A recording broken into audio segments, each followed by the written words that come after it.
Hi, and welcome to Magic Numbers. This is episode 50, and we're going to talk about all the first looks into the Dominaria United drafts. But before we do that, a word from the sponsor, mtgazone.com. And you should already know by now, but MTGA Zone is a place where you should go for all your needs of knowledge and reading about Magic the Gathering.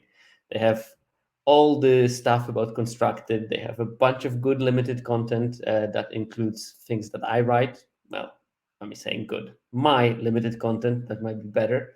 But they also have J2S Josh, who is also in the chat here today, who wrote a bunch of stuff about Dominaria and is one of the, reluctantly, I have to say, better brains in limited magic. But also, most of people that listen to me are limited players. Therefore, you cannot invest as much time in learning constructed as constructed specialists do. It's a great place to catch up before any kind of qualifier. If you have to play a historic deck, just go there, look at the historic metagame, and catch up on some kind of guides from some, well-known grinders, but also up-and-coming young players. There is especially this one Brazilian guy that I think will go quite far in the game, Paulo Vitor da Rocha. So I would recommend that. And yeah, give them some clicks, send them some links, and they shall be happy with having me in their stable. Thank you very much for the raid, Mad Moses. And with that, we can actually enter into the presentation. Wow, laser is working. That's always good. As you can see, a small punt to Marshall. So if Marshall is listening, Cornwall is not Wales. It's a separate entity. Okay, before we go into the data, I always start with my little preamble. And today's preamble some formats will need a much more granular look at the data. And we're going to see that in literally the first slides that do contain any data. This format is different from anything we've seen in the recent history. So in some formats, it's pretty easy. You have 10 archetypes, maybe 5 of them are better supported, 5 of them are less supported. They are either 2 colors or 3 colors. Most people play those. And because of that, cards will sort of align with those archetypes.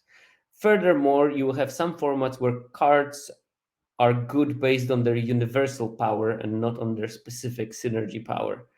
This, I think, is not one of those formats, which means that you have a whole variety of strategies available in terms of how many colors you play. And in multiple colors combinations, you will have different ways of playing the game. So we can play like a white 2-color streamlined deck or a white containing 4-color shenanigans, and these can also be good. But cards that are good in the 2-color streamlined deck are not necessarily going to be good in the 4-color deck. Now, the problem with 17Lands data is that very often people will look at the aggregate statistics. Aggregate statistics will, of course, show that a card that is good in 2-color decks but bad in 4-color decks, if it's played in both, will become average. Now, of course, we can overcome this problem, and actually we should overcome this problem by looking at more specific data that look at a particular 4-color combinations or 2-color combinations and see if this card is really good in it or really bad in it. But the fact that we should do it doesn't mean that we do it. I think that 90% of the 17Lands users, if they look at the data table at all, they will look at the generic data that looks at all archetypes. Now, good players sort of figure out the card power not only based on the win rates on 17Lands, but also on their own personal experience. And I think that this will mean that if a card is good in a streamlined white-red deck, it will have mainly data from streamlined white-red deck. So this sort of like will show the real strength of the card in the red-white deck more than anything else. The problem starts if people will start drawing conclusion based on this generic table and try to apply them to other decks. So say someone sees high win rate of a card that is predominantly played in some aggressive Boros deck, let's say. And they think, oh, that's a good card. I will put it in my banned splashing black deck that I built during my draft.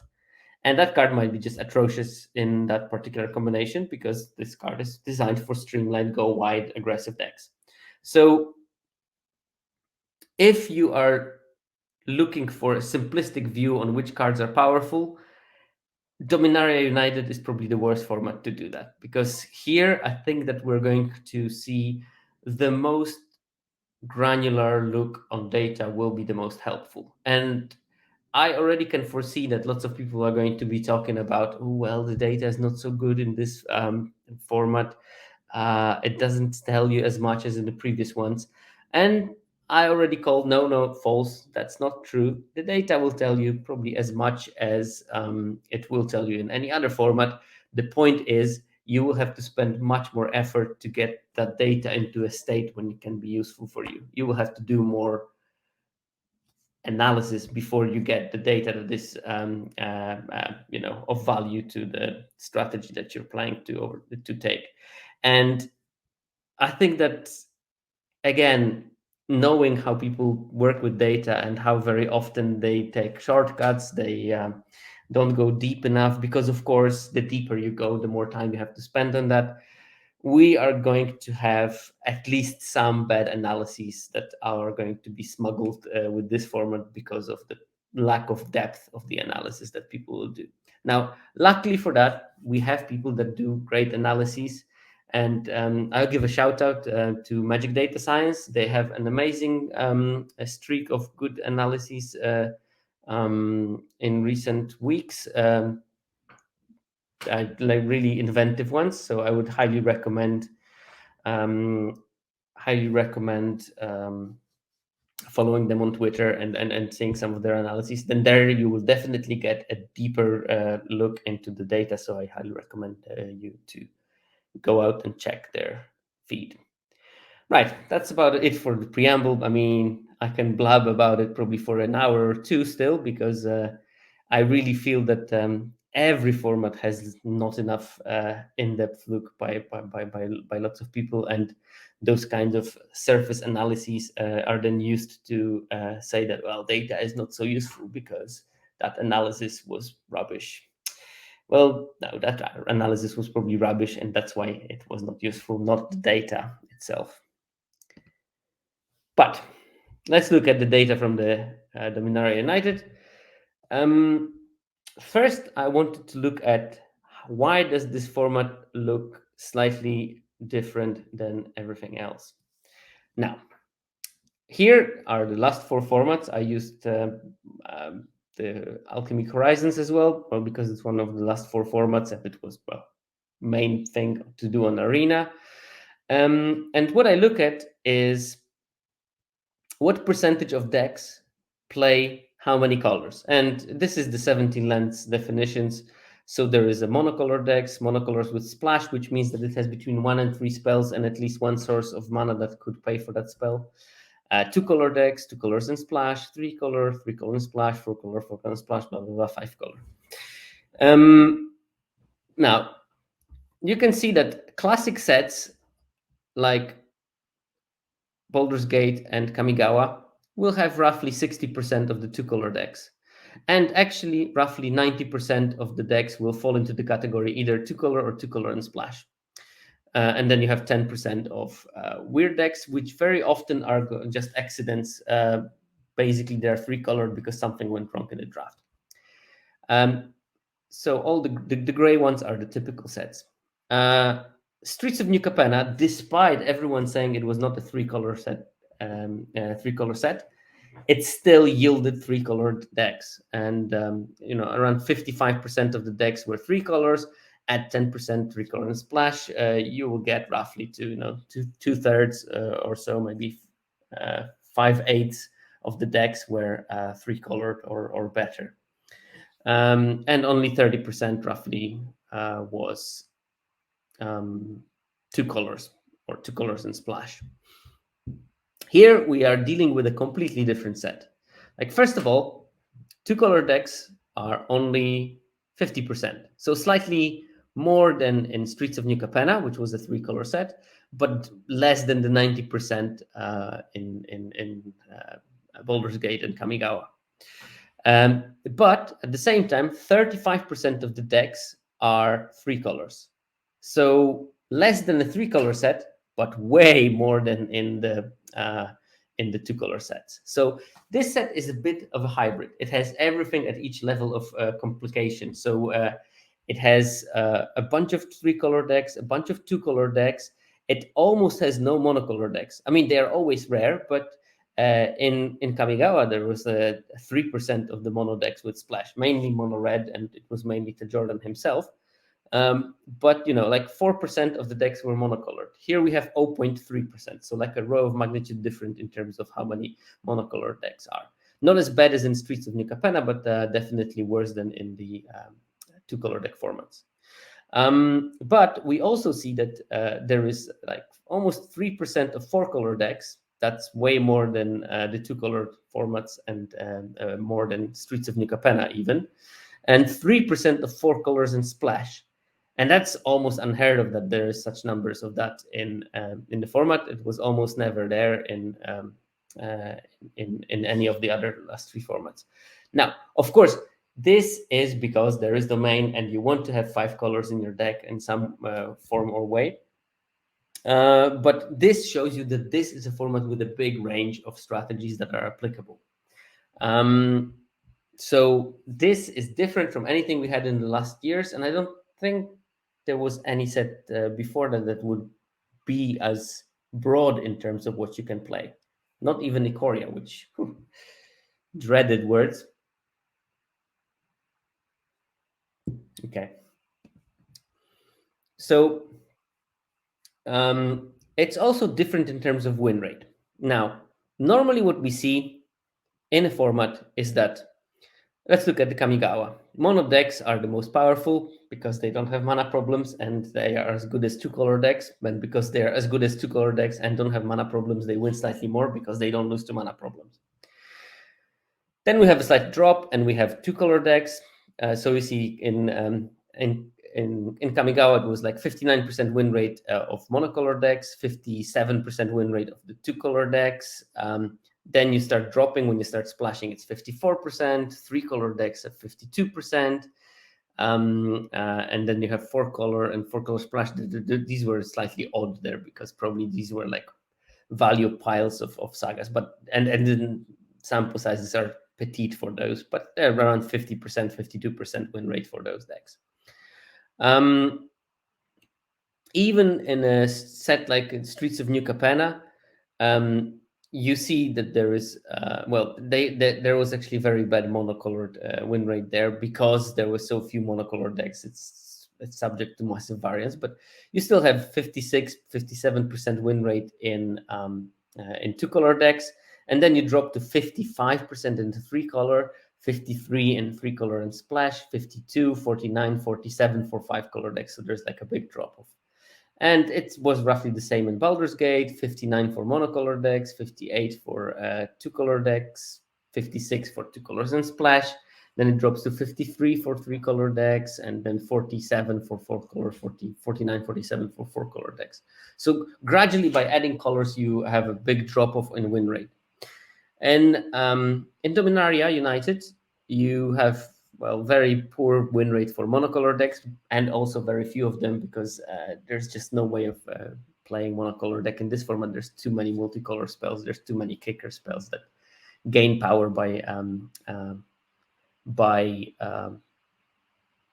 being kicked. So you obviously want to put more colors than one. Otherwise, you lose access to those cards. Monocolor splash, okay, 58.4, that's reasonable. Again, small sample size, but when you splash, it's basically like a 2-color deck, but the second color is just very, very underrepresented. Then you have 59 for 2 colors, 57.6 for 2-color and splash. And then normally you would continue this drop off in win rate until 5 colors. But here it's not. We have 55 for 3-color, 56 for 3-color splash, 55 for 4-color, 56 for 4-color and splash, and 54 for 5-color decks, with decent sample sizes as well here. So you don't have a penalty for playing more colors. And for me, it means that if you don't have a win rate penalty for playing four colors decks, it means that the penalty that you have for adding more colors, which always exists because you have more colors, you need more sources. Mana bases in limited are notoriously bad, which means that you're going to lose some games to variants and not drawing the right lands. But this drawback is balanced by the fact that playing four colors has some benefits. So the domain spells, the accessibility of multiple walls, even, or accessibility to pockets of synergy that spread across three colors. All those things give you enough advantage that it overcomes this lack of consistency that multicolor decks have. So this, in my head, means that not only you can play all kinds of strategies in this format, as you saw from the data, but also you should play all kinds of strategies in this format because you have access to really solid four-color decks, and you shouldn't limit yourselves to splashing with two colors when you can go all in because there is no big penalty for doing so. So that's the important picture from that. Now, this, of course, makes my life a nightmare, but don't worry. You don't need. I don't need your sympathy. Every format has its own version of nightmare for me in terms of data analysis. This format just has this nightmare of normally I look at 10 archetypes. Here I need to probably look at something like 50 archetypes because because there is two color combinations, then 10 two-color combinations, 10 three-color combinations, plus splashes, four-color decks. Also, there's 5 combinations there. And then there's 5 color decks. And then, of course, they will all have different flavors. So I'm already looking forward to that nightmare. But of course, it will make the viewing of the data slightly more complicated. But I still want to look at least initially at the color pair statistics just to see what's going on in the format and how people play. Because by looking at what's happening in the color pairs, I will also almost by proxy learn a bit about what's happening in the other decks that have more colors. So first I look at the play frequency. So which two color decks are played the most?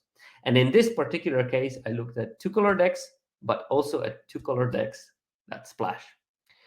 So they have between 1 and 3 cards of the third color. Okay, so the most played deck, at least from the first week of the data, is it 18%. Now, when you think about it, this only looks at the frequency of being played within the two color pair combinations. So I don't compare it, of course, with the with three color or whatever. And if you see, two color decks are roughly 55% of all decks. So this is like half of the metagame depicted on that graph. Is it displayed 18% of the time? In a perfectly balanced format where people draft each color pair equally, it would be 10. So it's like almost twice overdrafted as opposed to what you would expect by in seeing in a two color format where everything is drafted equally. Then you have Orzhov with 15, Boros with 12, and Azorius with 10. And these are the only ones that are drafted equally or more than what you'd expect. The other colors are slightly underdrafted.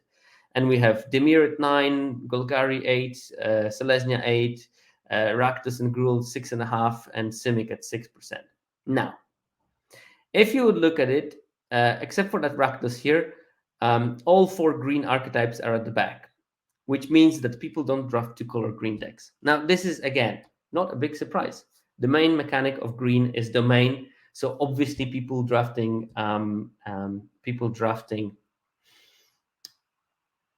green will try to put more colors into their deck than just maybe two and a splash. So, but you can see that in data, which is important to know.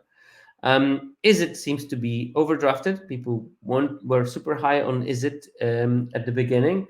And I think that 17Lands users, because keep in mind, we're looking at 17Lands users data. This is not a generic data from all the arena users. These are people that are maybe slightly more invested. the average win rate for the format so far is 57.5%. That's quite a lot. So these are people that know what they're doing, have good results. And there was a lot of hype on Izzet, and I think that that's why they are overdrafting it. It might have been also slightly open by the other users, or by the other arena users, but not 17Lands users, and people were capitalizing on that. And then you have Orzhov Boros. The Mardu pairs were also hyped to be quite good, and the people know it. And well, Azorius and Demir are always popular in drafting. So that's the general picture of color pairs in terms of how frequently people draft things. And they basically don't draft two color green decks. That's a good point from Trezio. Selesnya is the most surprising to me here. Seems like support for white green and white green X are fairly strong, good golden commons, etc. I do agree with that. I don't know why Selesnya is drafted less. Maybe it just doesn't work so great together. We'll see in a second. Let's look at the win rate data from those color combinations. Okay, so I kept the same order as on the first graph on this one. So we see them from the most drafted color pair to the least drafted color pair. And in a perfect world, people would draft something because it has the highest win rate, but that's not the case here. It's the highest win rate two color deck is Boros. I guess that this is a partial answer to you, Trezio, that if you want to do this sort of two color streamlined go white strategy, Boros has just slightly better results than Selesnya. Although, as you can see, there is not like massive differences between the archetypes. So we have Boros at number one at 60.5, and that's like significantly above everything else. Like that's it looks like it's the way stronger archetype than any other one. And then 2 percentage points lower, you have Orzhov, you have Izzet, you have Golgari, and you have Gruul at 58 roughly. And then like slightly lower, 57.8, Azorius, 57.7, Selesnya. So like I think that 1, 2, 3, 4, 5, 6, 7 archetypes are within 2 percentage points from each other. And we're talking, is it Orzhov, Azorius, Dimir, Golgari, Selesnya, Gruul? And two that are slightly behind, Rakdos at 55.8, that's the lowest number of anything, and Simic at 56.4. So there you have it.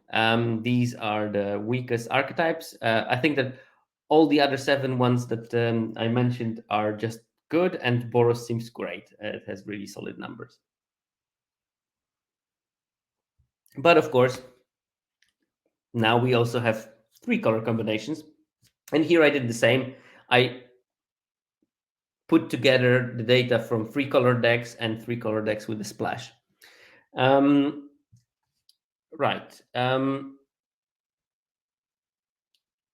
So the most drafted 3 color combination is Sultai with 18%. Again, this should be 10 if they were drafted equally. There you have Band at 12.3, Jeskai 11.5, Abzan 10.5, Esper 9.6, Timur 9.3, Nayan 8.7, Mardu 7.8, and 2 that are not drafted as much are Junt and Grixis at 6.2 and 5.9. Poor Riveteers, never appreciated. So these are the color. Like Sultai is drafted more by a large margin. Is drafted more than any other of the 3 color combinations. The rest of them are slightly even, and then Junt and Grix is slightly underdrafted compared to the rest, which is particularly strange that Junt is there because Junt has green. You would expect that the green containing archetypes are drafted more in multicolor, and as much as it's true for Sultai and Band, and to some extent Abzan, Timur, Naya, and Junt are slightly underdrafted. 1, 2, 3, 4, 5, 6. Yes, these are all three. So yeah, honestly, when I started doing this analysis, I sort of expected that all six green combinations will be up the front. Not the case. Like Jeskai is seemingly drafted more, and Esper is drafted more. There is a good reason why Esper might be drafted, and you may guess that reason as well very soon. Okay, so we have the win rates of those three color archetypes. Slightly lower win rates than the two color decks, but we should expect that because three color decks are performing slightly lower.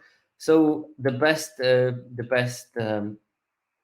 three color archetypes have the win rate of roughly well, still would probably fit in the like the no, actually they would be like on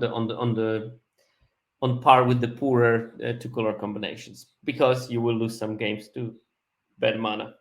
But at 56.7, Esper is the best, is the most winning three color combination. And then we have Sultai, which, even though it's drafted the most, has the second highest win rate and just 0.2 percentage point lower than Esper at 56.5, and Timur the same 56.5. So these three and Jeska at 56.3 are almost indistinguishable from each other in terms of the win rate. And then you have a slight drop, and you have Band at 55.8, and then you have Abzan and Mardu at 55.3. Yeah, and then you have Naya, Junt, and Grixis at the back. So at least the four lowest win rate archetypes are also the four least drafted ones. So probably here you have a better correlation between people not drafting something and it having a poor win rate. Especially with Grixis being straight at the back. Okay. So because we have four color decks still on top of that, and five color decks and two color pairs decks, I did something different. I took all the decks that I had data on. I looked at the main colors in those decks, and I calculated the win rate of the decks that have X color in their main deck. And based on that, I came that white is the most winning color at 57.2%. So all the decks that contain white, that will include mono white decks, two color white decks, three color white decks, four color white decks, and five color decks obviously will be in there. Then the second best color in terms of win rate is red. It's 56.9. And then blue, black, and green 56.7, 56.5, 60, 56.3. They are all relatively close to each other. So yeah, there is like a majestic 0.6% win rate between the second and the fifth color, and there is just like 0.9% between the best color and the last. So not even a percent. Not even a percentage point difference. So it means that colors are quite evenly balanced by win rate. Now, obviously, this still has some skew of the number of colors played because, as I showed, few two-color green decks and two-color decks have a slightly higher win rate.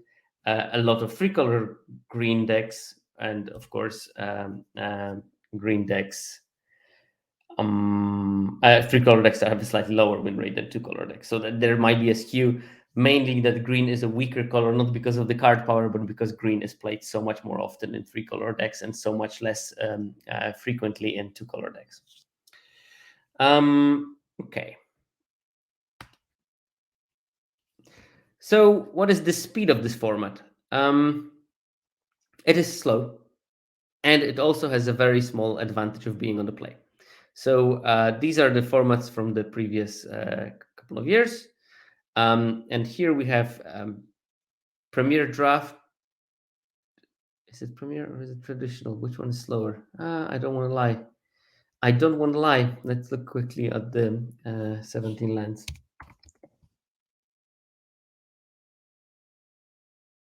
Play draw advantage.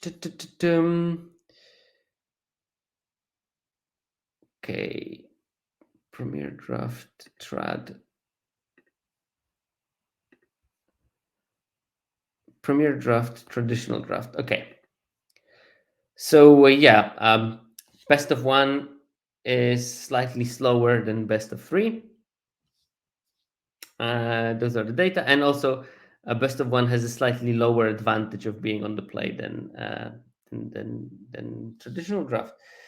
I don't know if this data normalizes on looks only at the game one, because that would change a couple of things. But the reality is slightly slower best of one than best of three. Possibly because everyone curves out very well, and there's many mulligans involved in best of three games. So yeah.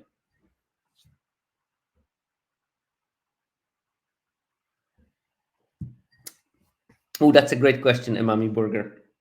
Emami asks about the previous graph, to which I will return. Does the win rate by deck color naturally get condensed because there are more 3 and 4 color decks than normal? It gets some condensation. That's true. So what they mean is, if you would take if the format would be so that people only play 5 color decks, obviously the win rate of every color would be even. Now, if the format would be so that you play only monocolor decks, there wouldn't be any link between the color win rates, because you would play mono white, mono blue, mono black, mono red, mono green. So they would have their own win rates, and that would be perfectly independent of each other. Because we have a mixture of 2 color, 3 color, and 4 color, and 5 color, some colors will be always together. So there's a bunch of blue black decks, and there is the white blue black decks. So all those decks have the same win rate for blue and for black. And I can't, with the data that we have right now, determine what percentage of those decks was actually blue and what percentage was actually black. I will be able to do that later, and I hopefully will do that, even if it's a pain though, but I'll try to do that for your pleasure. So yes, to some extent it will even up the win rates, but I don't have that data easily accessible right now. I looked at some previous formats when I looked at the balance in Baldur's Gate set, and there were bigger differences in formats than this one. So they are possible. And of course, these were probably more 2 color formats and fewer 3 color decks. That's like sort of flattens it. But I think it was slightly more imbalanced in Streets of New Capenna. I don't want to completely lie. Wait, can I actually access that data, or did I do that just for myself?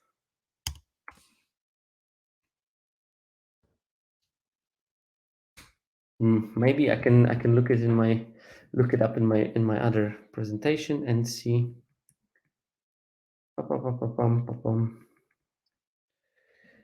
So Streets of New Capenna.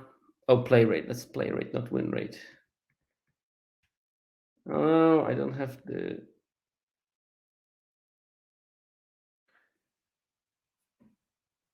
Oh, that's an awful graph.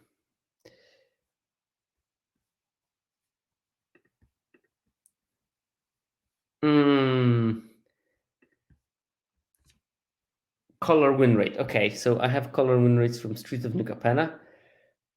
Just to give you an impression, in Streets of New Capenna, the white and blue won 58.5% of their games, and black, red, and green 55, 54, 56. So you had the 3 percentage point differences between the win rates of the colors, even though it was a 3 color format where most decks were 3 colors. So you basically can have a much bigger imbalance between colors than in this set, even in a 3 color set. And even though there's 4 color and 5 color decks in this format, if you look at the actual data, the 4 color and 5 color decks are roughly only 6% of the field. So they shouldn't have that big of an impact. You still have 50% of the decks that are 2 colors, as opposed to the 30% of 2 color decks in Streets of New Capenna. And still you have smaller disproportion that you had in Streets of New Capenna, which should in theory be more equilibrated by the fact that so many decks were 3 colors.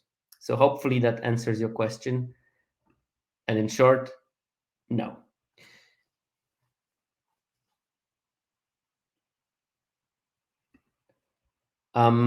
Is it possible? So Caius Drewart asks, is it possible for 17Lands to make an option that lets us categorize the off-color kicker cards as monocolor rather than multicolor? And you will have to unfortunately do it on your own account when the data set will be released on the website in the public data sets. Then you can just easily fix it by just changing the letter name. I'm pretty sure it won't be done via the site. You know, as some of you know and some of you don't, I'm not involved in running 17Lands. I'm just a sort of spokesperson and the guy that, well, PR person maybe or something like that. But I'm not doing any coding. I'm not doing any decision making. I think that there's been a long discussion whether to treat them as multicolor cards and or monocolor cards, and you know, this is the kind of the decision that, in my opinion, whatever they chose, people would complain that, oh, why did you make them monocolored? And if they would make them monocolored, they say, "Oh, why didn't you make them multicolored?" And you know, because it's an arbitrary call, there will always be people that are unhappy with it. I mean, luckily they always release the public data set, and from the public data set you can adjust them yourself. So if you want to make that kind of analysis, I would wait for the public data set to hit. Should be somewhere next week. So fingers crossed. Okay, let's move this color rate. Speed of the format pretty slow, and not a big advantage of being on the play. So I might try to do some analysis, because you know, we play Arena, but it might be also quite useful in paper.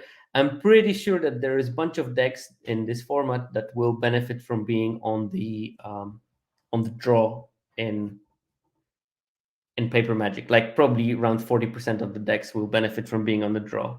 It would be neat to make a calculator that will be able to do it, and I have a method of doing that that I used in the previous set. But the previous set was pretty. I think I did it for maybe Crimson Vow, and Crimson Vow had a big difference of big advantage of being on the play. So here it's much smaller. So hopefully we can see that 30-40% of the decks could be on the draw.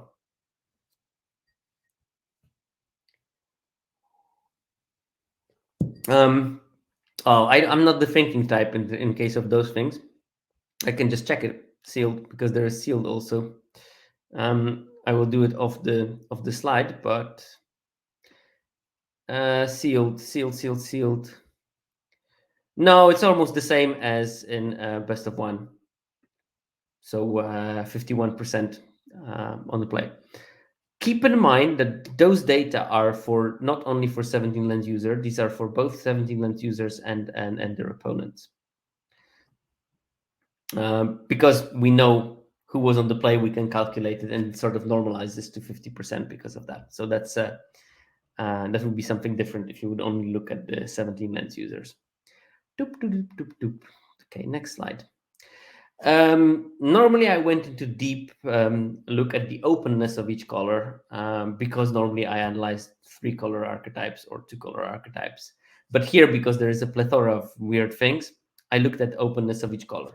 Now, for those of you that never heard about my openness metric, I basically calculate how many cards from an archetype, but this time I do this for colors, just for a difference, that have a win rate of over 56%, game and hand win rate of over 56%, will you see on average in a draft pot. And that shows you like which colors are more abusable in terms of drafting them, but also which colors are sort of stronger. Because of course, colors that have multiple cards that have over 56% win rate, well, they will have, you will see more of those cards because there's more of them. But also in some cases, you see cards that have a high win rate but have also high alsa, which means that they go around the table for much longer. So it's like a mix of judgment of strength of the color and also preferences of arena users. And it shows you what you can expect to see on the table if you were to force something. And early weeks, people very often try to force some kind of a successful strategy. And from what you can see from there is that the most open color, free colors are white, blue, and black. 32 cards, 31 cards, 30 cards on average per pod you see of those colors. Now, of course, this doesn't mean that you can take 31 cards, because you will see a bunch of them in the same pack. Like you open pack 1, you see 3 good white cards, you can only pick one, and possibly they won't wheel, so you won't be able to pick them. But if you see like 30 something cards from one color, 30 something cards from the other color, you will definitely get their own playables. Now, in terms of red and green, you only see 28 and 27 roughly cards. So 28 in green and 27 in red. So these colors seem to be a bit more shallow. Like you will not see as many cards as you possibly can with those particular colors. Now,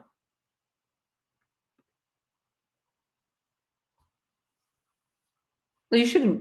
So Lodok says, when I'm drafting, I'm sad if I have to take a card with a 56% game in hand win rate. I'm very often not sad, but it very much depends on the card. And also, this format has a slightly higher win rate. I still keep the 56 just to be consistent across the formats. But yeah, you shouldn't be sad. You should be thinking of how to use it best and increase its win rate. So, okay. Of course, my famous attention to detail. I again didn't change the description of the graph. This should be best cards by game and hand win rate. Anyway, these are the best cards, the bombs of the format, and 10 top cards. Number 1, we have Archangel of Wrath with 68.4% game and hand win rate. That's pretty decent. And not far behind Sheoldred, the Apocalypse with 68.2. These are the two biggest bombs in the format by quite a margin. After a week, we can sort of agree that, yeah, these are the best things to open in your pack 1, pick 1. Then we have Sphinx of Clear Skies at 66.6% game in hand win rate. I have to say I had a terrible experience with that card because I played it in some very, very grindy deck. And whenever I played it, I usually couldn't get more than 2 attacks with it, because if it connected, I basically died of self-mill, because it looks at 5 cards when you have domain 5, and they go to your hand and graveyard. And if you have 11 cards in your library, well, that's not good news for you. I mean, actually, I won one game by attacking with 3 cards in my library, but the lethal damage was there before I drew the cards. But yeah, it's a real problem when you play a domain deck and you play the Sphinx of Clear Skies. I think it's probably much better in like a 2-color deck. And then we have the number 4 of the bombs is the Wingmental Chaplain. An uncommon, a 4-mana 0/3 is the 4th best card in the format. We're going to talk a bit with more detail about this card a bit. Lodok, when you think that deck was greedy, I also had Archangel of Wrath in it. And a black Wrath, the black thing that gives -X for domain. I managed to fit all those cards in the same deck. So yeah, that deck was greedy. Oh yeah, I also had Llanowar Green Widow in it. I just basically put all the rares, added some lands, and I said, okay, I'm going to hope that rare quality will get me there. It didn't quite trophy, but it went 6/3, so nothing to cry about. Then we have Herd Migration. That's the 7-mana. Put as many 3/3s as you has been. It gives you as many 3/3s as you have domain, and also cycles for a land and give you some lands. Lord of Ironforge, welcome, welcome. Always a pleasure to have you in the chat. For those of you that know, also known as Lukamani. We don't have that data yet, unfortunately. This data will only appear when we have the access to the full data. I could sort of quantify that. Uh, let's make a deal. I'll try to calculate it from the open 17Lands data, and I'll put it on Twitter tomorrow. How often people don't play the chaplain. In my case, 100%. I drafted it once and I played it 0 times. So the anecdata proves trash tier. Oh yeah, and I agree with Ibietta. Chaplain isn't a wasted pick, even if you don't play it, because it stops someone else from playing from going bird wall. Yes, that is exactly something I agree. That is why I picked my chaplain, because it was pack 3, pick 8 or something like that, and I just picked it because I didn't feel like giving someone a gift of having a free wolf guy. And then the other bombs, the Elder Dragon War, the saga that makes a dragon at the end of it, Sarah Paragon, Llanowar Green Widow, Squee, which actually surprised me that Squee is so good. And Quirion Beastcaller at 63%. All of those you probably first pick without much thinking. I think the only big decision is in here is when you open Archangel of Wrath and Wingmental Chaplain, what do you want to do in that situation? Or if you open Sheldred and Wingmental Chaplain, will you go for a 4 mana 0/3 or for a 4 mana 4/5? And that's not an easy choice. Okay. Best uncommons by win rate. And we still have the Wingmental Chaplain. You can see the difference between this and the rest of the uncommons. Wingmental Chaplain has 66.1% win rate. As best uncommon that is not the Wingmental Chaplain, Nishoba Brawler is 62.7, which is still really, really high for an uncommon, but not even close to Wingmental Chaplain. And we have like a bunch of them. They all fit between 63 and 61%. We have Nishoba Brawler, the Weather Seek Treaty, Micromancer, Tatyova, Rona's Vortex, Prayer of Binding, Fires of Victory, Phyrexian Missionary, and Knight of the Dawn's Light.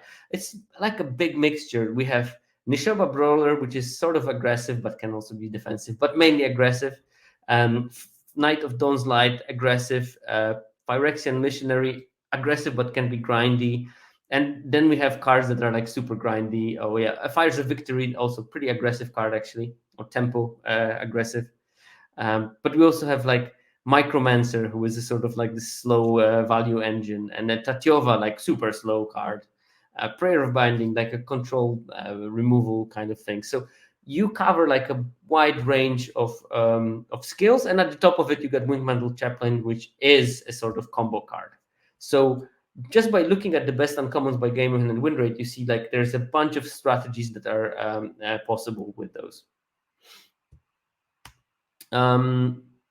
Okay, and the best commons, number 1, Shield Will Sentinel. Now, this is the 4 mana 1/3 wall that tutors for a wall. And because of that, you have to think like frequently this is going to be just a way for you to draw the Wingmental Chaplain. That's why the win rate of that card is super high, because when you had this in your hand, most likely you also had the best uncommon in the set and the 4th best card in the set, Wingmental Chaplain, in your hand, because they are so intimately linked between each other. Shield Wall Sentinel will have a quite high win rate. That wouldn't be the case if it would be fetching for a 2 mana land searching wall, for example.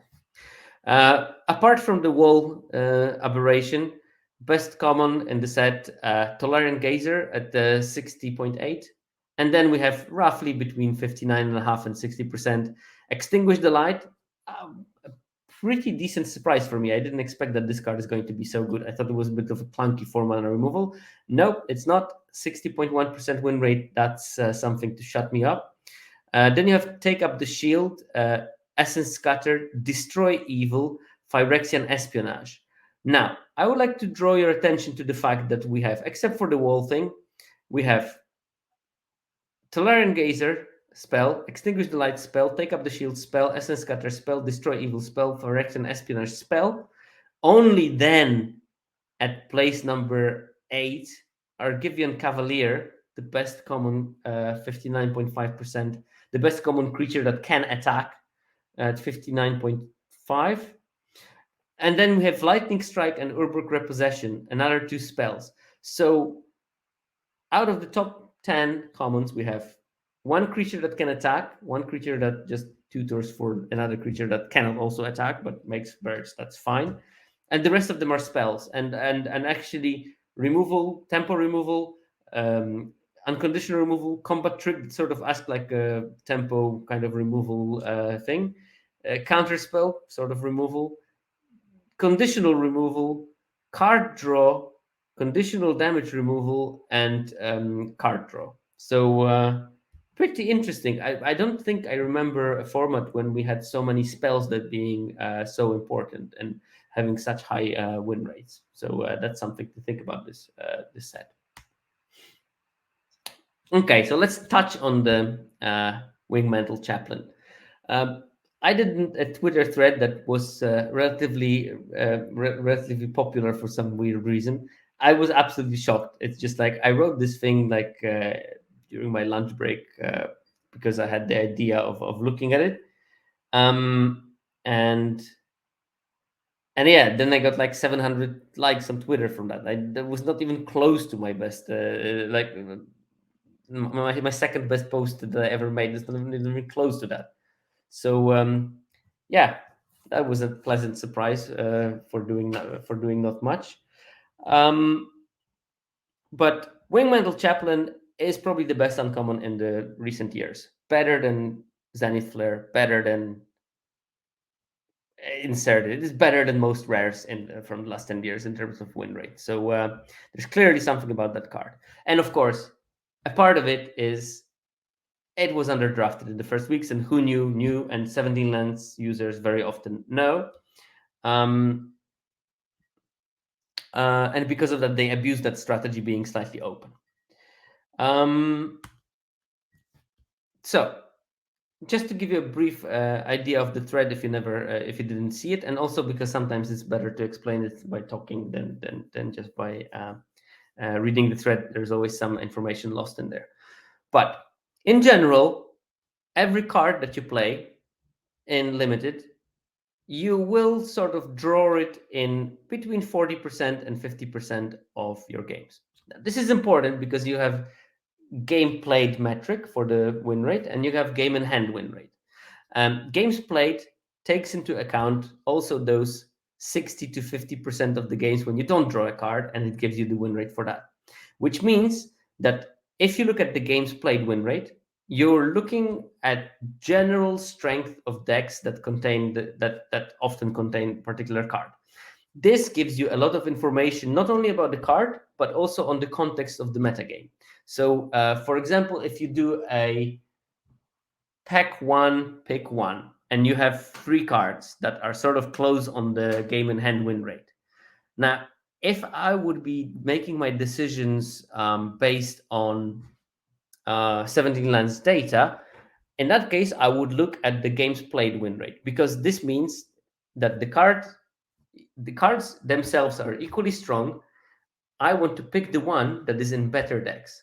If it has games played win rate higher than the other 2, it means that the decks that it is in are generally stronger. The card itself has still game in hand win rate that is quite high, but in the beginning I want to position myself also to be in the most powerful deck possible. So if I have a choice of those 3 cards, I want to pick the one that is played in the most powerful decks as well.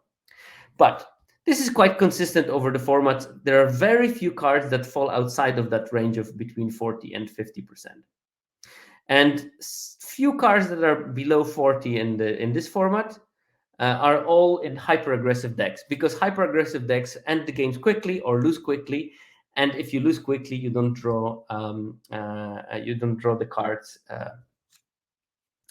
Is looking at improvement when drawn the same thing? Oh, that's a question from Lord of the Ironforge. Improvement when drawn is slightly different, because improvement when drawn tells you about a couple of things on top of that. So mm, so some decks will draw many cards, and then improvement when drawn will be different, and some cards draw few cards, and then improvement when drawn will be smaller. It's a bit more subtle. I don't have the brain power right now to do it on the spot, but maybe I should do one episode on the metrics and just basically explain every one of them and all the caveats they come in. Finest Darjeeling says Alex once described this as a localized strength versus archetype strength. I think this is very good. As I like to say it, is that game in hand win rate has much more signal from the actual card's power. Games played win rate has more signal from the deck strength, which is a different way of saying exactly the same. Games played show you more of the power of the archetype. Games in hand, there is more from the card. Yeah. And of course, if you are looking at the win rates of a particular color combinations, that becomes even stronger, because then you say power of the card in this context and power of the decks in the color combination that contain this card. Boom. Right. So if I zoom out of this graph, so this is the same graph basically, but I zoomed out from this between 50 and 40%. And here you have a couple of those aggressive cards. This axis doesn't mean anything, so this is just alphabetically arranged cards. You can see B, C, D, R, S, W. But there is only 6 cards that have over 50% of the games being drawn. And this means that those cards are drawn into your hand not only because you just draw cards in your deck. Something else must be bringing them into your hand. And out of those 6 cards, 5 of them are walls. There is Blight Pile, Coral Colony, Shield Wall Sentinel itself, the Mr. Tutor, sometimes tutors for another tutor, and Wingmental Chaplain. And here also there is the something Bulwark, the 1 mana 0/3 that can give attacking powers and butt damage to your walls. And the 6th card on that list is Rona's Vortex.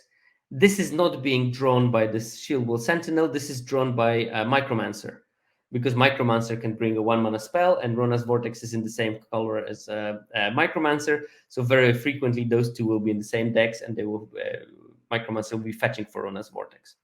What do those numbers mean, really? It means that, for example, in case of Rona's Vortex, around 16% of the time that this card is drawn, it's drawn not through drawing it from the library, but by tutoring it with Micromancer.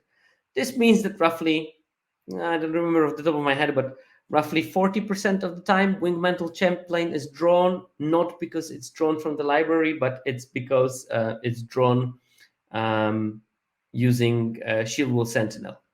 That's a lot. 40% of all the times it's drawn, it's tutored for. Now, this is in large part the strength of this card, because it's a build around card. It's an 0/3 that makes some 1/1 birds, and powerful build arounds. But we've had many powerful build arounds. Roost of Drakes was a powerful build around in Kicker deck in Zendikar Rising. But the problem with that was that when you had the Roost deck, if you have one Roost, and you shouldn't realistically expect to have more than that, you didn't draw it in 50% of the games. So half of the time it was pretty useless to have it, because you couldn't get the synergies that you put in. And sometimes you put not so great synergies just to have more kicker spells, in the hope that you get an extra 2/2 flyer when you play the kicker. The Roost of Drakes was the enchantment. Whenever you play a kick spell, you make a 2/2 flyer. So you put maybe some solid but not great kicker spells, just to have those extra extra birds. But yeah, again, in 50% of the games, you didn't draw it.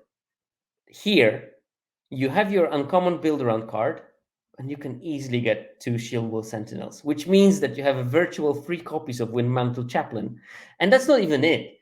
It's just Shield Wall Sentinel also increases the power of your Wingmental Chaplain, because when you play it, you already have at least one wall in play, and then Wingmental becomes second, so you get two birds out of that. So it's at the same time makes your combo inevitable. And because it makes it inevitable, it is a big advantage for your deck building, because you first pick Wingmantle Chaplain, and then you can go all in the walls because you're going to pick some Shield Wall Sentinels, and because you pick some Shield Wall Sentinels, you will always get your Wingmantle Chaplain, which means that your build around is always working, which removes the biggest problem with build arounds that there ever was. How many times did I lose to my deck that was Dovin's Acuity because I never drew my Dovin's Acuity, which was quite essential to play a Dovin's Acuity deck? A lot, I can tell you, because I forced that deck probably unhealthy amount of times. This card doesn't have that problem, and I know that without playing it even once. But okay, that's the big reason why Wingmantle Chaplain is such a dominant and common. It's, yeah, again, inevitability of your build around makes building around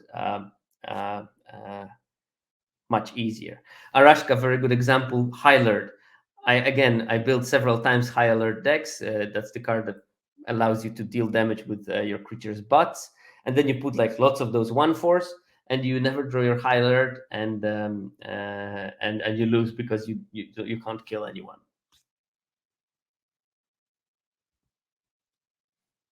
Yeah, Dunks notices that there is not even an uncommon that cracks 65% win rate. And Chaplain is 66.1. Now, keep that in mind that some of those sets have much lower win rates generally. So maybe it should be normalized for the generic win rate of the format, and maybe then you will get somewhat closer. But yeah, it is pretty strong. Like, this was also the power of Zenith Flare, because you cycle so much, you drew so many cards in those games that you eventually drew your Zenith Flare. It didn't have as high a guarantee as Wingmantle Chaplain has, but it was close, and that was big part of the Zenith Flare being strong. Yeah, Brawler, that is correct. I think normally, as the format matures, the win rate drops by like 1-2 percentage points. Also, partially because 17Lands users play till the end, and lots of people stop playing, and that means that, of course, 17Lands users play more against each other because they are the only ones that bother. And because of that, the win rate would naturally sort of go into the 50%, because if 17Lands users played against each other, if everyone was a 17Lands user, the win rate would be always 50%. And what a beautiful world it would have been, except for the fact that I would probably need to change my computer to something more powerful just to handle the files. Right. So normally I go into every 2-color combination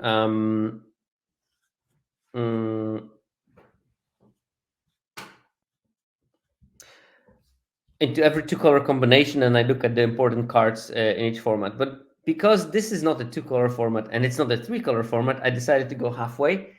I took the 5 best 2-color combinations and 5 best 3-color combinations, and we can talk about which cards are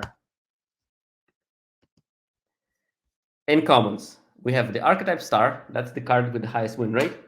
A Hidden Gem, which is a card that has a decent win rate while it's not picked very highly, so it has a high alsa.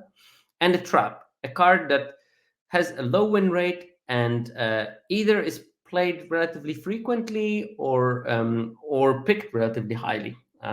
So you might think it's a good card because it's picked highly, but the win rate does not prove it.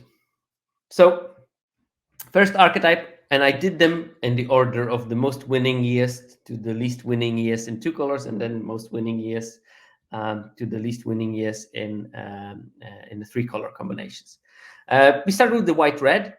I had lots of success with that archetype so far. I think 2 trophies out of it, and yeah, the best archetype card is Take Up the Shield, the 2-mana instant, put a +1/+1 counter, and get lightning. And indestructible until end of turn. Now, this card is designed for racing. You just keep on attacking, they block something, you put this Sometimes they even probably know that you have it, but they can't do anything about it, because if they don't block, they die. If they do block, their creature dies, and you gain a bunch of life, and your thing gets bigger for the next turn. It's like it puts opponents into choices that are that sometimes yield bad and worse outcomes. It's also underpicked so far, so this card is very open and it's great. And you probably should play 2 or 3 easily in those kind of decks. Hidden Gem, only 0.1% lower win rate than the Take Up the Shield, and also going criminally late, Keldon Strike Team. Now this card is excellent, and I play my white-red decks not super aggressive in terms of low curve. I like to play them like sort of like mid-rangey even, I would say. But I play some creatures early. I drop some 4/4 vigilant things. Try to reduce the life total of my opponent to as low as you can. And because I have Keldon Strike Teams, they can't really attack me that much. Even if they sort of turn the corner, they can't go all in. So I have a lot of turns to draw into my stuff. I mean, Keldon Strike Team also can do things like, if you have 6 mana, you play Keldon Strike Team, and you play the Phalanx, the 6 mana 4/4 Vigilance, and that gets cheaper for each creature in play. And if you have enough creatures, you can play it for 1 mana on the same turn, and it gets haste, because as long as Keldon Strike Team enter the battlefield on this turn, creatures you control have haste, which means that you can play Strike Team and then Phalanx, and Phalanx still will get haste because it has haste until the end of the turn. So I had really great experience with that card. I had a trophy deck with 3 of them and 3 of the Phalanxes, and yeah, it worked somehow. But when you think about it, that means I had an aggro deck with 3 5 drops and 3 6 drops, and it was all fine.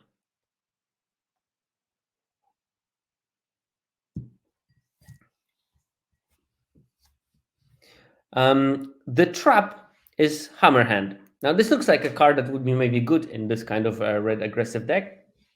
It's not. It might be in some other. Can be good in some other decks. Maybe I think that maybe it has a slightly higher win rate in Gruul decks, but these decks don't benefit very well from Hammerhand. I think just doesn't work. Probably you want bigger creatures to play in this type of deck. It has only 54% win rate. That's not much in this format. So I would say if you're playing white-red, avoid the temptation of playing Hammerhands. Then we will look also at the uncommons for each of the color combination, and we will look at the best multicolor uncommon, which obviously is quite a lot easier in 2-color archetypes, but in 3-color archetypes there is quite a selection of those, so that will become much more relevant. Archetype star, so the best individual uncommon, and in this here there will be an asterisk next to it if the archetype star is Chaplain, because I decided not to show you the Chaplain data. We want to see other cards as well. But if there is an asterisk here, it means that the archetype star is second behind the Chaplain. Hidden Gem, again, a card that has a high win rate that either surprised me that it was so high, or that the card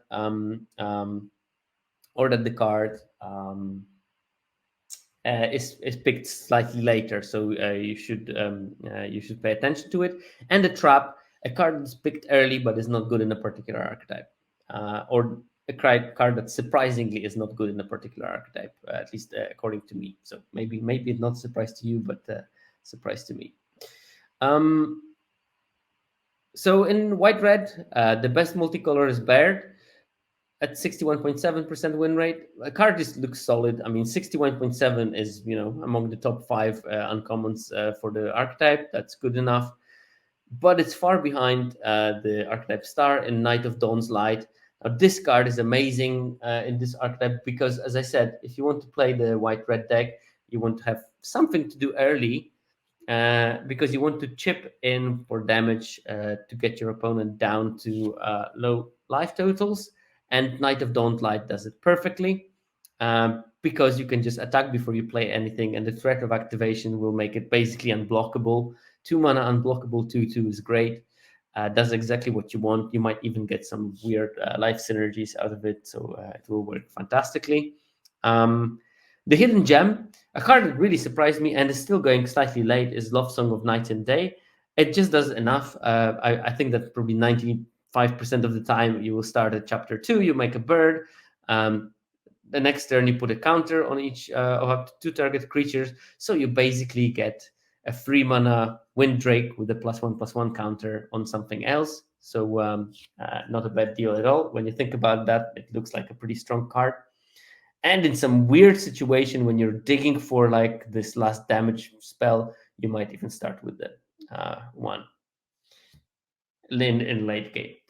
The trap for this format is Runic Shot. 55% win rate. That's not the card that you want to play in those type of decks, I just think, because you are going to be so aggressive that once they turn the corner, you don't care about the Runic Shot, and in many games it will be just like playing with the mulligan. So I call it a trap. Don't play it if you can avoid it. There are decks where the card is good, and white red is not one of those. Okay, white black. Commons. The best common is the Shield Wall Sentinel, 64% win rate. Guess why? Because Chaplain is good in this deck. Hidden gem, Destroy Evil. And I think that it's not exactly a secret right now, but still some people don't know. Destroy Evil is amazing in this format, and it's a very main deckable card. Something that didn't come out of my removal analysis because it doesn't have that many targets, but it has very important targets. So it kills Tolarian Horror. It kills the Reading Necromas. Very important cards. Bunch of decks that play smaller creatures have tricks like Gaia's Might. That also kills it. With white decks, it can completely blow out their enchantment-based removal. So it does lots of things against all decks, and that's just enough to make it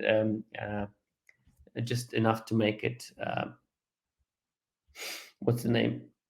Absolutely playable.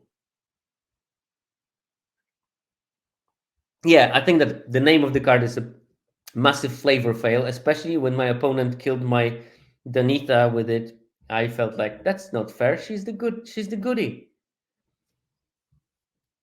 But that's not how it works, I guess. But yeah, main deckable card. I would even possibly can play 2 copies against some most decks, really, because dealing with 2 Tolarian Terrors is just basically you win with any blue-red deck. That's it.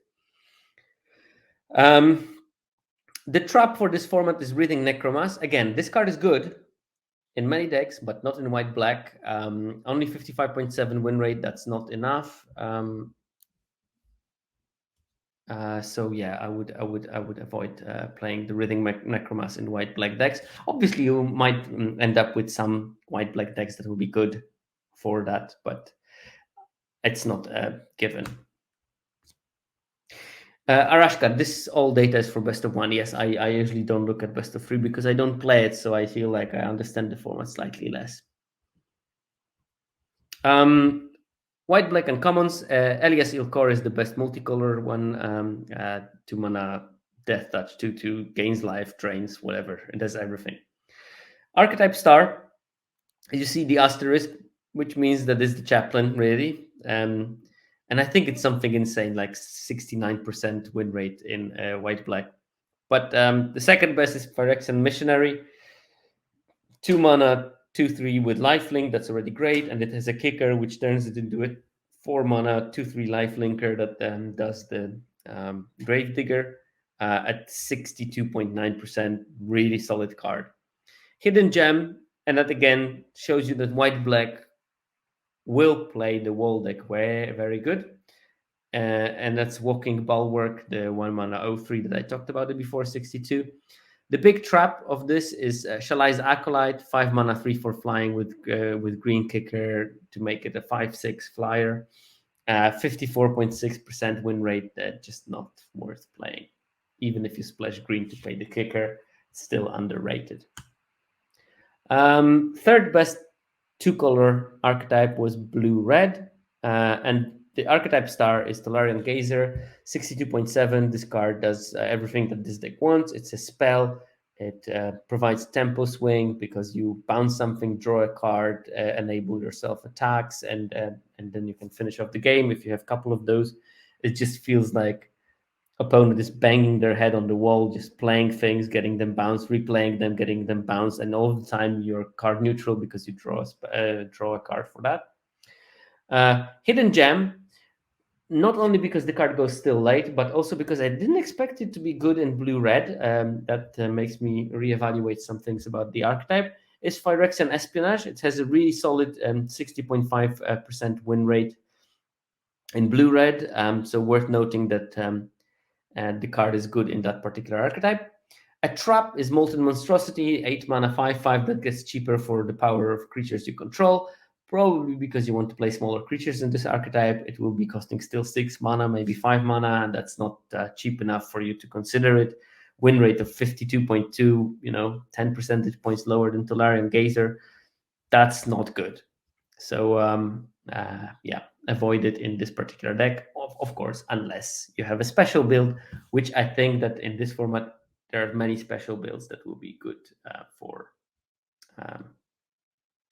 Arashka, we have no data on whether something is kicked or not. No, not yet. No.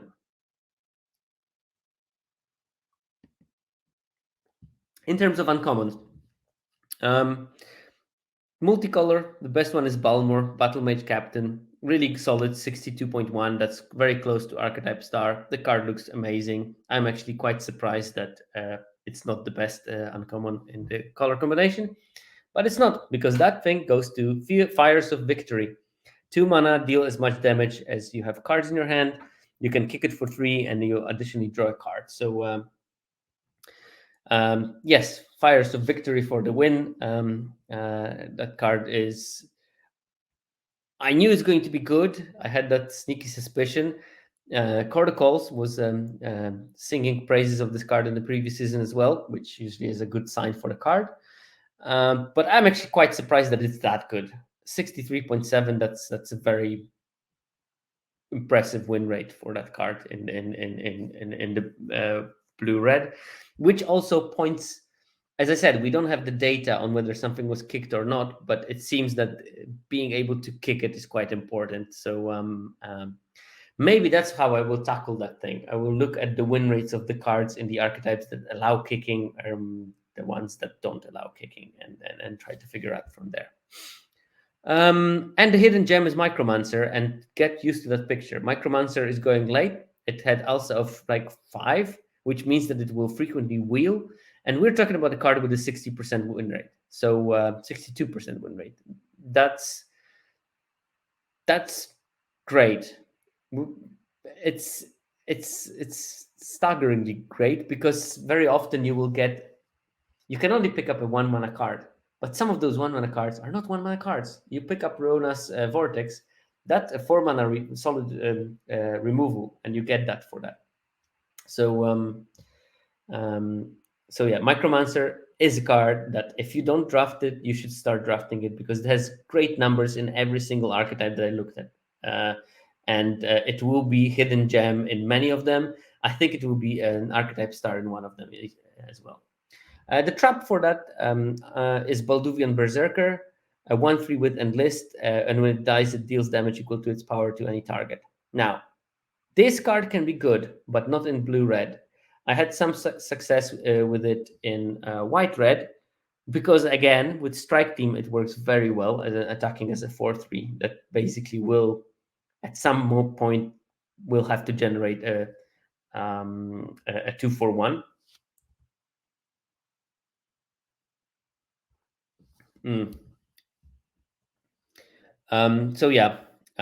Don't play it in blue-red. Focus it on it in white-red. Black-green commons. Archetype star is Extinguish the Light. Again, I already said I was surprised by that card being so good. But if it is good, slower format, 4 mana removal is good. Hidden Gem, Urborg Repossession. This card has amazing stats everywhere. I somehow never managed to draft it, and I probably should start doing it, because I think that Wall deck, it's amazing. Any other grindy deck, it's amazing. I think that you should. It should be probably like three, pick three, pick four, or something like that. That's where I put this card right now in terms of where I want to draft it. That's higher than it was before the format started. The trap that I selected was Deathbloom Gardener. Still, like, not a bad win rate, 56.6.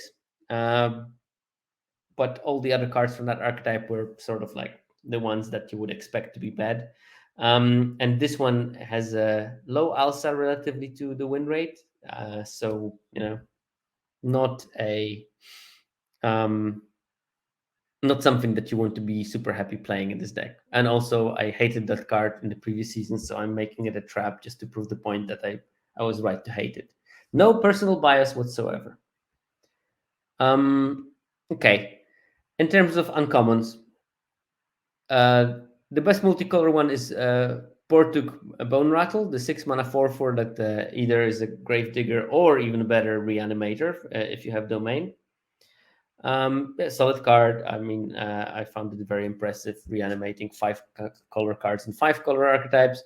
In black green, you're probably going to use it as a Gravedigger more, but if you splash a couple of lands here and there, you might get a 3-drop back onto the board. So that's victory. Archetype Star, 64%. That's really high. Terra Sunder, the 2-mana removal with a kicker. 2-mana basically naturalize that exiles, but with a kicker it becomes a sort of assassin trophy for 4 mana. Amazing numbers for it. I think that exiling is quite important in this format because you can get rid of some really pesky recurring threats. For 2 mana, it can get rid of all the Oblivion Ring effects, which is 3 of them in white. So,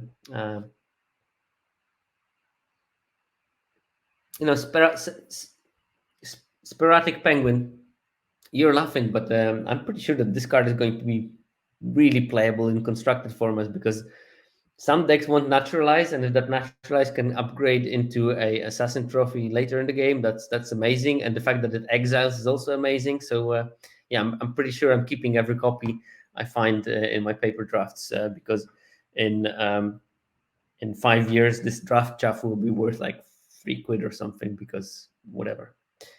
Quid is pounds for those of you that are not British. I'm not, but I'm living there at least. Hidden gem for the format for this archetype, Urg, Spawn of Turk. I love that card, but it also has 61.3% win rate, which is very solid for something that goes pretty late. So it's not only my own personal, and unlike with the shaman from the previous slide, this one has much more merit to be a hidden gem. I play with that card. It's fantastic.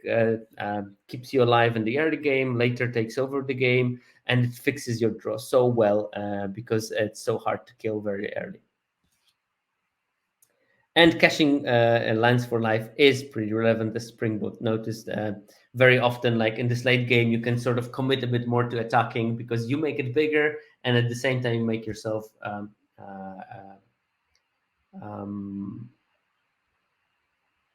you make racing very difficult for the opponent. Mercurio, it's not even self-mill because you're saying Urk seems pretty underwhelming in the set review, but I guess it's pretty nice in a self-mill archetype. Of course, there is merit of milling, and especially like you have those necromasses in your deck or something. That's fine, but it fixes your draws. I mean, you see something, it's like, oh god, I don't want to just put it in the graveyard and have a second shot of drawing something nice. You want lands, you keep them on top. You don't want lands, you just put them in the graveyard, make your creature big. This is like really, really good, the surveil part of it. And the fact that there's 5 in the back, not so many things kill it. So it will stay in the board for a long, long time. And I think that my biggest I did was 8/5 for lethal because I went all in for sacrificing lands. The trap for the format is Blight Pile. This is not how you want to win Wall's deck. And if you want to know more about wall decks, I highly recommend the latest draft archetypes from Sam Black.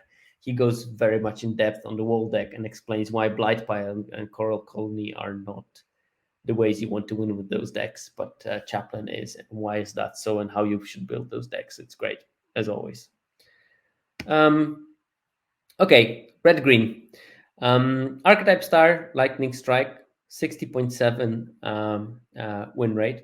That's pretty solid. For a 2-mana instant common. Lightning Strike, of course, dealing 3 damage to any target for at instant speed for 2 mana. But the hidden gem for this archetype for me is Colossal Growth. A 2 mana target creature gets +3/+3 until end of turn. If it was kicked, that creature gets +4/+4 and gains trample and haste until end of turn. This card is super strong as a combat trick. Especially giving trample is just so important in those decks, because you will deal early damage in those decks, not going wide but going tall, and at certain stage they might stabilize. They might play their chaplain and they have a bunch of 1/1s, and they will just chump you till the end of the world. And in that time they will sacrifice their chaplain, reanimate it somehow, play it again, and you have another bunch of 1/1s, and you can never go through that wall of the 1/1s, and they slowly take away your life total with the other 1/1s. So this prevents that. Basically, you make your 10/10 Maro and attack with it. They block on the 1/1. You play this and you deal 14 damage to the face. They will never survive that. So it ends games quite efficiently.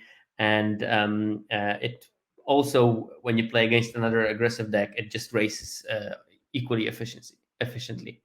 The card that doesn't fit in the deck is Floriferous Winewall.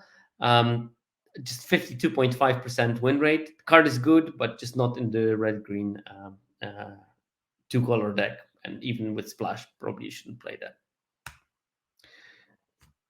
In terms of uncommons, Rulik Mons is the best multicolor uncommon from that color pair, but it's only 58% win rate. That's much lower than you would feel comfortable with it. It just basically means that, surprise, surprise, 4-mana Hail Giants in multicolor that are hard to cast are not particularly great if they don't draw cards instantly, and these don't.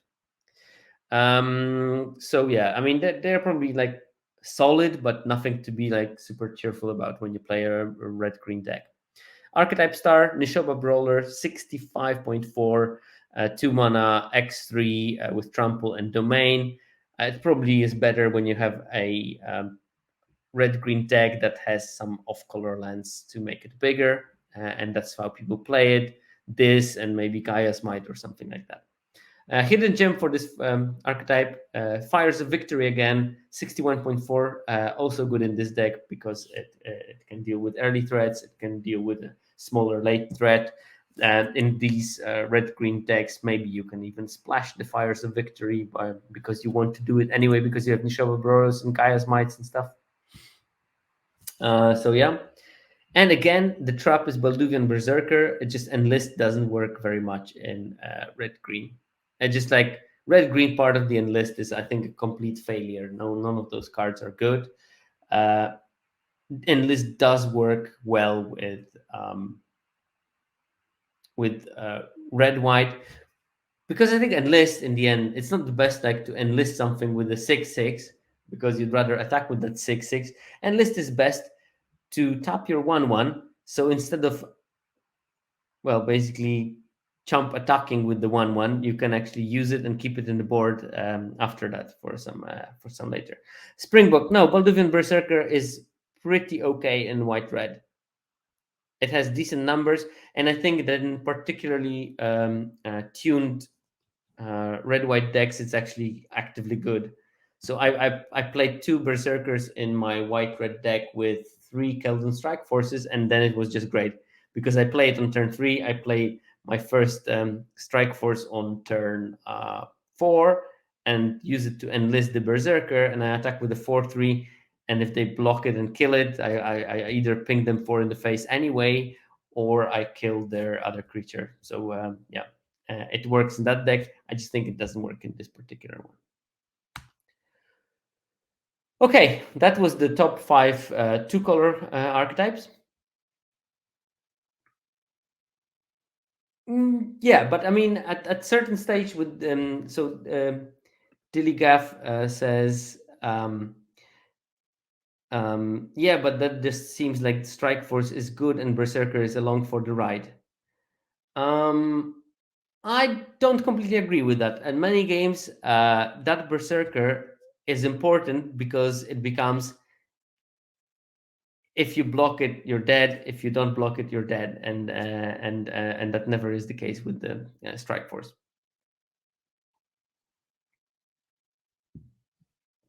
Yeah, and this is not great. It's just fine, I think. By the way, Mercurial, now I can officially wish you happy birthday, because at least in Britain you are officially older. Now you can wait for your own midnight and celebrate your own time zone birthday, but I already celebrate yours. Right. Okay, so we are now to 3-color archetypes, and we start with Esper, and you can already see the you can already see by the top common Shield Wall Sentinel what's going on in Esper, and that shouldn't be a surprise. Most walls are in Esper. I think all but one wall, creature with defender in the format, is in Esper colors. 64% for a common. My God, it's just so good. But it's of course not good on its own. It's good because it brings the chaplain, so a bit fake. Hidden gem that I found is Eerie Soul Tender, 60.7% win rate in Esper decks. And again, to large part, this is due to it being able to recur your chaplains. So let's not lie about it. Or Tolarian terrors, or ridding necromancies. But it's just doing such a great job on first getting stuff in your graveyard if you're playing those creatures that require things in your graveyard, and then recurring them when they are lost for the first time. I'm extremely positively surprised by how good this card is. I was thinking it's going to be sort of like the lackey from Streets of New Capenna, like, yeah, you can do something in the graveyard, but it's sort of meh. But it turned out so much better than that. I think the card is actively good. The trap that I found was Banalish Sleeper, 2 mana 3/1 with a kicker. When it enters the battlefield, if it was kicked, each player sacrifices a creature. Just very, very bad numbers on it, 53%. And it is pretty good in other decks. So, like in White Red, it's really good. It has a very positive win rate. So, Sleeper, normally I would say don't sleep on it, but in this case, do sleep on the Sleeper when you're playing Esper decks. It just doesn't look very good. Okay, uncommons for the Esper. The best multicolor card, Rough Weatherlight Stalwart, which sort of indicates to me grindier match play. I know it says that it's sort of like announces itself as this go wide archetype because of the 5 mana creatures get +1/+1 and Vigi until end of turn. But in fact, it's more like a grindy card that will get you extra value and will out attrition your opponent. I think that that's the case for playing Rough in those Esper decks. Archetype Star, again, you see asterisk, which means the Archetype Star is really Chaplain. But Micromancer, 62.9% win rate, 63% win rate. That's insane. It can use some of the really good cards from both blue and black in that format, from Rona's Vortex and Cut Down. So yeah, actively good. Pick it up earlier because again, people don't pick it up early enough. Hidden gem. Vohar Vodalian Desecrator is the looter that can get back the spell, again, implying attrition in grinding game. If this card is good, it's still picked pretty low, even lower than Micromancer. So in Esper decks, it's really good. And the trap, Aaron Benalia's Ruin, 3 mana, 3/3 with Menace. and you can sacrifice another creature, put a 1/1 counter on each creature you control. The card is not bad. It's just like it does exactly the opposite of what you want to be doing in Esper decks from looking at the other cards. This one wants to be aggressive, wants to go wide. These three sort of like thing. Well, I want to play some spells. I want to be grindy. I want to be attrition-y. So opposite of what it wants to be doing, and the win rate is sort of reflecting that. Like 50% is atrocious. So just don't play Aaron. Also, I mean, it's like really hard to cast in a 3-color deck. So that might be an additional reason for why it's bad. We have Sultai. And actually, that was a surprise to me. The biggest star of the Sultai deck was Gaia's Might at 62.1. So I guess that Sultai wants to be doing this sort of mid-range aggro kind of deck with the domain in the background. So Hidden Gem, as I know, I'm talking about Sultai, but you see a red card, which is a bit weird. So the Hidden Gem I selected was Marius Outrider. It was not in many decks, but it had a really high win rate. And I think that it sort of shows you nicely that it works well with Gaia's Might. You want to do basically the same, dome someone for 5 out of nowhere. But the numbers were super good on it, so I decided to show you that maybe this is like at least one of the ways of drafting Sultai decks. You draft this kind of mid-range large creature aggro, and I did it once, but I did it in pure Golgari when I just like drafted like a bunch of 3 mana 3/3s and 2 mana 3/X's and it just worked. The trophy just by smashing face and not really caring about much in the sort of mid-range stompy aggro kind of style. What is a trap in this color combination is Scout the Wilderness. I don't think that you want to spend 3 mana on getting a land. You want to spend 3 mana on playing Bog Badger or something like that. By the way, Bog Badger has really good numbers in that deck as well, and I think that shows you what you want to be planning to do. Because that Bog Badger also becomes amazing when you have like 4 of those 3 power creatures on board. You kick it and you attack, and they can only block like 1 of your creatures and 9 damage out of nowhere, basically. Okay.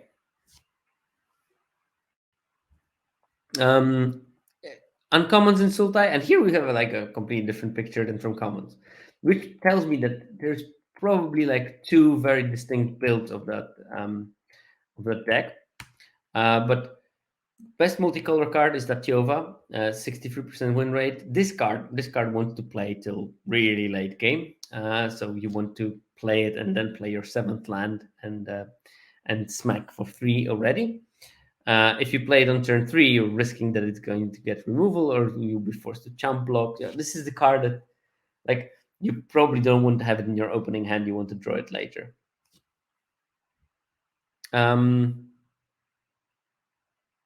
Archetype star is Rona's Vortex, sort of Dimir removal, 65% win rate. That's just amazing. Hidden Gem, again, Micromancer, which can get you Rona's Vortex, so that's pretty neat.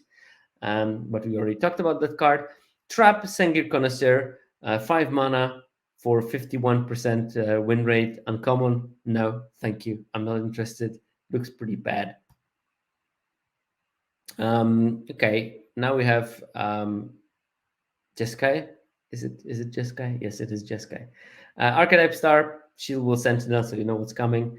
Hidden Gem, Phyrexian Espionage. That card has really, really solid win rate. So it's a divination format. I'm sure LSV and Marshall are extremely happy that divination is strong.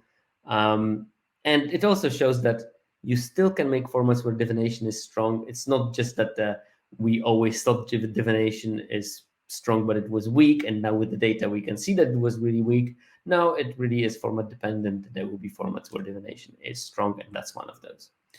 The trap for that color combination is Mesa Cavalier, 52% win rate. It seems that Even though you might think that Jeskai will be some sort of tempo deck, 3 mana 2/1 flyer is not the solution to having that tempo deck tick, even if it gains you 2 life. If it gave you 2 life and drew a card, then maybe we would have been able to play it.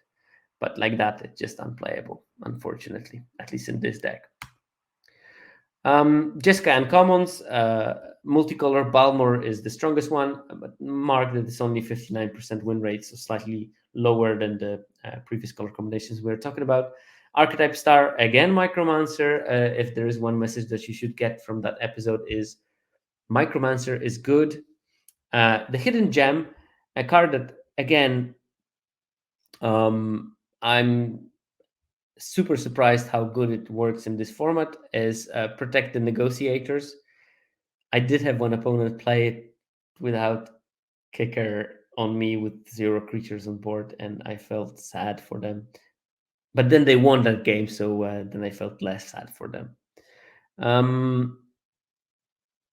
It is awesome with the walls, but it's also awesome with some tempo games, because sometimes you are in the position when you have so much more things than your opponent, and they have to start playing things into your counter spells, even though they know that you have counter spells, because otherwise they're dead.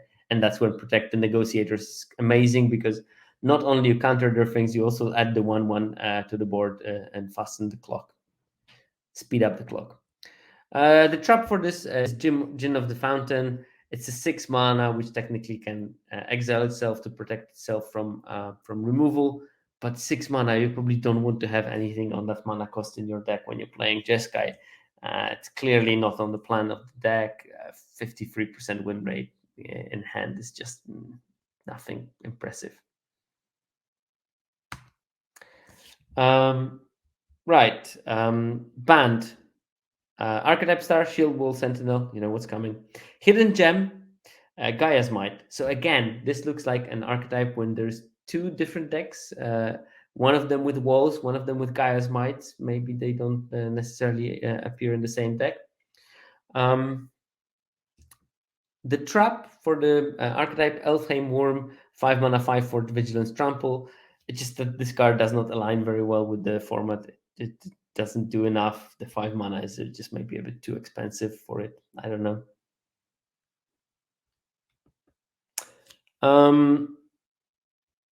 In terms of uncommons, Tatyova is the best multicolor card, 62.7. So that is really close to being Archetype Star, which means that this is probably what this deck wants to be doing. Rona's Vortex is the Archetype Star, but you can see, again, there is an asterisk, so the star is actually Chaplain. Still 64% with Rona's Vortex, and 61% its best friend Micromancer. Again, singing the praise of Micromancer, lovely picture, and a very powerful, great card, so don't sleep on it. A trap for the format is Zar Ojanen, Scion of Efrava. It is a 5 mana 4/4 that taps to make some creatures bigger. I guess you just don't play that many creatures in those formats, in those decks. And if you do play them, it will be hard to make them bigger because they're already 3/3 or something like that. So 53.2% win rate, that's really poor. I think Zaro Janan was really good in one of the earlier archetypes. As a splash, I think in black-green, it was really good in some black-green decks with the splash. All right. That was the 5th of the 3-color archetypes. And that's 2 hours of podcast in. So I think we can move on to the acknowledgement section of that. As always, I would love to thank 17Lands team, Viral Misnomer, Hululu, Grant Wu, and Ale Ballini, who is especially active with the last couple of sets. I would also like to thank Fake Jake Brown, who is helping me with many, many things that go behind the podcast release of this later. And of course, thanks to mtgazone.com, who are sponsoring me and who are, helping to keep me motivated in sacrificing my free time to release some content. And since we already talked about the fact that it's also being released in the podcast form, thanks to SSQ and Mana Junkie, whose music I'm using as my intro and outro. So yeah, with that, I'll see you next week.